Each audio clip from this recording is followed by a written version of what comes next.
Bonsoir à tous. Un expert est passé à la télé française et a dit récemment que l'islam n'avait rien de pertinent pour comprendre le conflit israélo-palestinien. C'est-à-dire qu'il ne rentrait pas dans l'équation. Ok.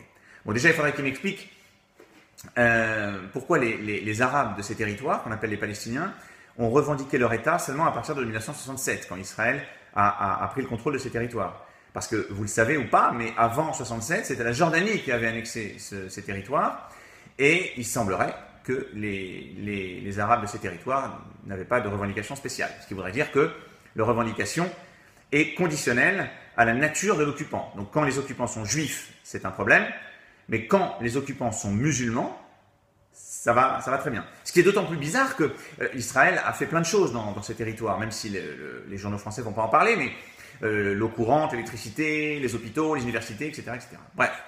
Donc, il y a déjà, semblerait-il, l'islam joue quand même un rôle important déjà à la base. Bon, passons. Il y a eu un attentat récemment à Jérusalem. Un terroriste a canardé une station de bus. Il a fait plusieurs dizaines de blessés et 2 morts, dont une grand-mère de 60 ans. Alors, ce terroriste, sur son site Facebook, qu'est-ce qu'il disait? Il ne disait pas mort à l'occupant de nos villes.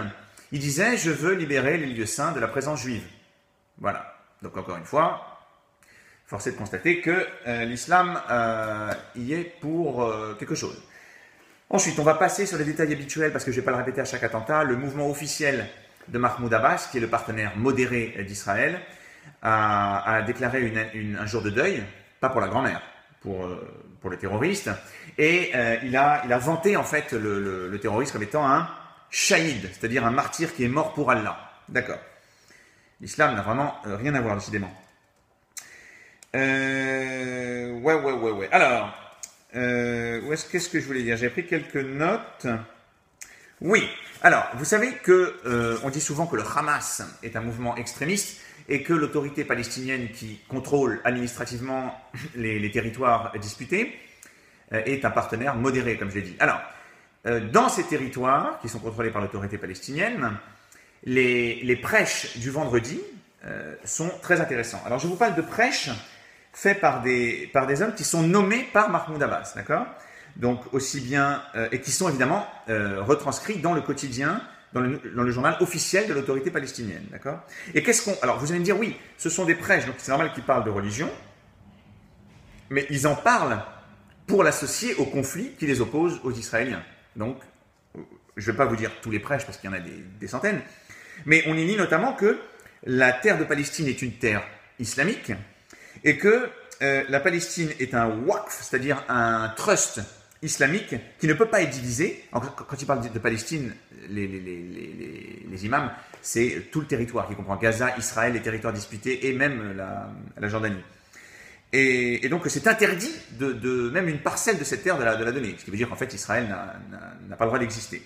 D'accord? Et ceux qui disent ça, je vous l'ai dit, donc c'est le prêcheur officiel de la mosquée El-Aqsa qui réfère à Mahmoud Abbas. Il dépend de l'autorité palestinienne. Vous voyez? Bon. Alors maintenant, vous allez me dire, oh, ça c'est des prêcheurs, tout ça, il faut pas trop prêter attention. Ok. Donc on va parler de Mahmoud Abbas lui-même, si vous voulez.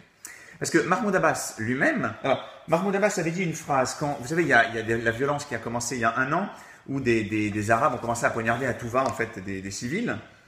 Et Mahmoud Abbas avait dit que, oui, il fallait absolument condamner les pieds juifs qui contaminaient la Jérusalem musulmane.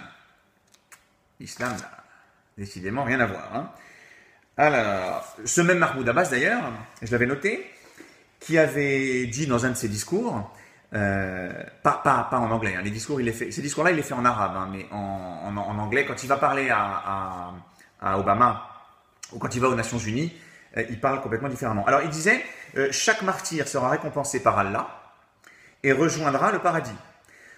On bénit chaque goutte de sang versée pour Jérusalem qui est pure et versée pour Allah.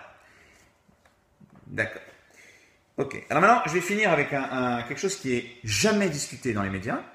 C'est la façon dont fonctionnent les écoles de l'autorité palestinienne. Parce que vous comprenez bien que dire qu'à Gaza c'est le Hamas et que le Hamas est extrême, est un mouvement islamiste extrême, c'est une chose. Mais maintenant on va se concentrer sur l'autorité palestinienne. D'accord ? Les écoles de l'autorité palestinienne, depuis que l'autorité palestinienne a pris le contrôle de ces territoires administratifs, depuis 1994 à peu près, on y distille un message de glorification des shahids, c'est-à-dire des martyrs pour Allah, pour le Dieu Allah. D'accord ? Et donc vous verrez donc dans la... J'ai pris quelques notes, mais il y en a des milliers. Hein. Vous verrez donc à la télévision palestinienne, au programme éducatif pour les enfants, vous verrez des enfants qui récitent des poèmes où ils expriment leur rage contre les juifs, qui sont des cochons et des singes, qui sont les ennemis d'Allah, et qui sont les créatures les plus diaboliques. D'accord ? Moi, à mon époque, en fait, je regardais Casimir quand j'étais plus petit.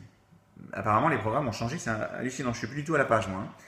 Alors, autre chose, un certain nombre d'écoles au sein de l'autorité palestinienne, qui dépendent de l'autorité palestinienne, donc de Mahmoud Abbas, le partenaire modéré d'Israël, ont pour nom des terroristes.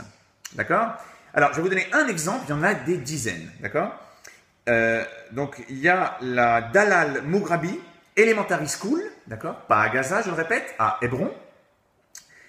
Alors, Dalal Mughrabi, c'était une terroriste qui a kidnappé un bus, qui a tué 37 civils, dont 12 enfants, et qui a fait 70 blessés. D'accord ? Et donc, on nomme l'école au nom de cette femme. Pourquoi ? Le message est clair, il est officiel.